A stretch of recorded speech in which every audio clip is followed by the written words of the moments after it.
왕이 사독에게 이르되 보라 하나님의 궤를 성읍으로 도로 메어가라. 만일 내가 여호와 앞에서 은혜를 입으면 도로 나를 인도하사 내게 그 궤와 그 계신대를 보이시리라. 그러나 그가 이와 같이 말씀하시기를 내가 너를 기뻐하지 아니한다 하시면 종이 여기 있사오니 선이 여기는 대로 내게 행하시옵소서 하리라. 아멘. 다윗의 인생에는 많은 고난이 있었습니다. 성경에 기록되어 있는 사건만 봐도 내가 다윗이었다면 과연 버틸 수 있었을까 싶을 정도로 견디기 힘든 일들이 정말 많았습니다. 이렇게 많은 고난 가운데서도 다윗을 가장 힘들게 했던 문제는 아마도 압살롬의 반역이 아니었을까 생각해 봅니다. 우리 속담에 믿는 도끼에 발등 찍힌다 라는 말이 있는데 큰 배신을 경험해 보신 분들이라면 믿는 도끼에 발등을 찍히는 것이 얼마나 큰 아픔과 상처가 되는지 공감하실 것입니다. 그런데 믿는 도끼가 다름 아닌 내 아들, 내 딸이라고 한다면 그 아픔과 상처는 이루 헤아리기가 어려울 것입니다. 갑작스러운 압살롬의 반역으로 인해 도망자의 신세가 된 다윗의 현실도 어렵지만 아들의 반역 때문에 이런 상황이 되었다고 하는 것이 다윗의 마음을 더욱 아프고 시리게 하지 않았을까요? 다윗은 짙은 어둠 속에서 절망하고 있었지만 그나마 다행인 것은 제사장 사독과 아비아달과 하나님의 언약궤를 맨 레위인들이 곁에 있었다는 것입니다. 법궤는 하나님이 모세를 통해 주신 하나님의 말씀인 동시에 하나님께서 그의 백성들 가운데 함께 하신다라는 하나님의 임재를 상징하는 매우 소중한 영적 자산이었습니다. 다윗은 물론이고 이스라엘 백성들은 언약궤가 곧 여호와 하나님이라고 여길 만큼 하나님의 백성에게는 없어서는 안 될 물건이었죠.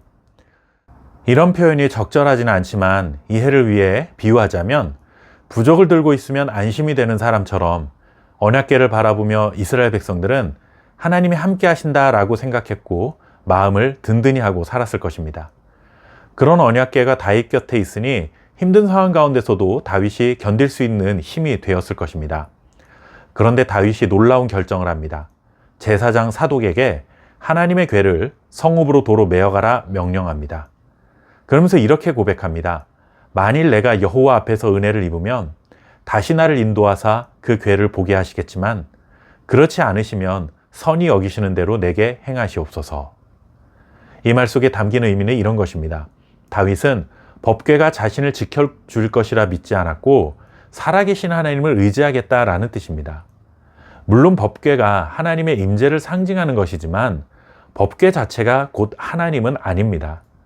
육체가 없으신 하나님께서 이스라엘 백성들 가운데 함께 하신다는 것을 눈으로 확인할 수 있게 하셔서 연약한 사람들의 마음이 흔들리지 않도록 도와주시기 위해 법궤를 주신 것이지 법궤가 하나님일 수는 없습니다.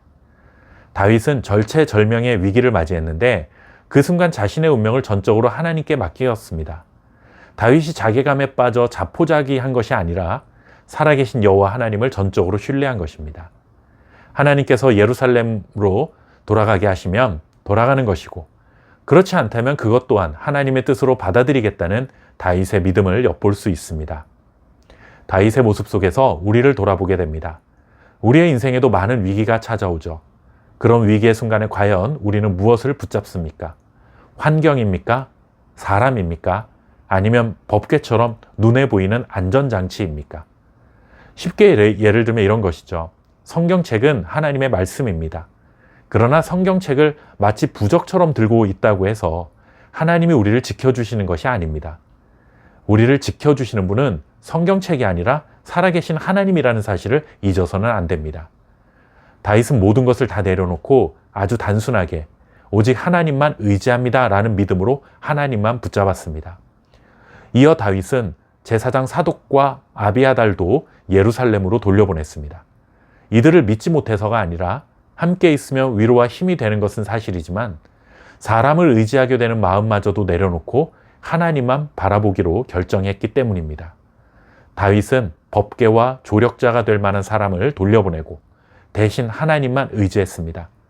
어렵고 힘들다고 지푸라기라도 붙잡겠다는 심정으로 이것저것 붙잡는 신앙이 아니라 하나님 외에 다른 모든 것을 내려놓는 신앙의 모습을 보여줍니다.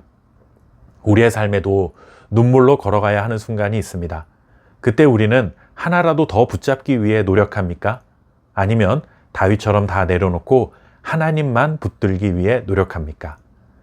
오늘 이 물음 앞에 하나님이 기뻐하시는 답을 찾아가는 저와 여러분 될 수 있기를 바랍니다. 감사합니다.